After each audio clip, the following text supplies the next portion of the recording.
হিন্দুদের সংখ্যালঘু না মনে করার আহ্বান জানিয়েছেন বিএনপির কেন্দ্রীয় নির্বাহী কমিটির সদস্য ডক্টর খন্দকার মারুফ হোসেন। তিনি বলেন, আপনারা কেন নিজেদের সংখ্যালঘু বলেন? এদেশে সংখ্যালঘু বলতে কিছু নেই, বরং বাংলাদেশে সব ধর্মের মানুষ সমান অধিকার ভোগ করে। নিজেদের সংখ্যালঘু বা দুর্বল মনে করবেন না।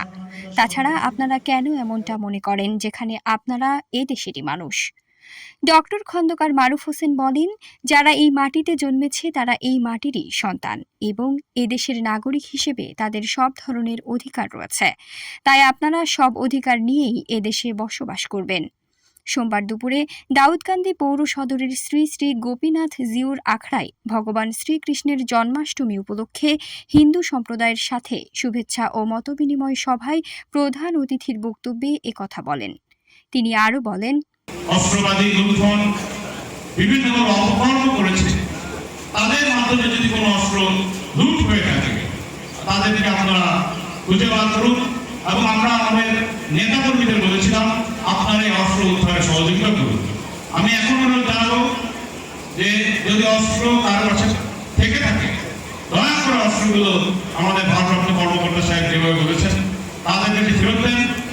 মন্দির পরিচালনা কমিটির সভাপতি অশোক সাহার সভাপতিত্বে বিশেষ অতিথি ছিলেন দাউদকান্দি পৌর প্রশাসক ও উপজেলা সহকারী কমিশনার জিয়াউর রহমান, দাউদকান্দি মডেল থানার অফিসার ইনচার্জ মোহাম্মদ মোজাম্মেল হক, বিএনপির নেতা ও বিশিষ্ট ব্যবসায়ী মোহাম্মদ জসিমউদ্দিন আহমেদ, উপজেলা বিএনপির আহ্বায়ক মোহাম্মদ লতিফ ভূঁইয়া, পৌর বিএনপির আহ্বায়ক নূর মোহাম্মদ সেলিম সরকার, বিশিষ্ট ব্যবসায়ী ও বিএনপি নেতা পিটার চৌধুরী।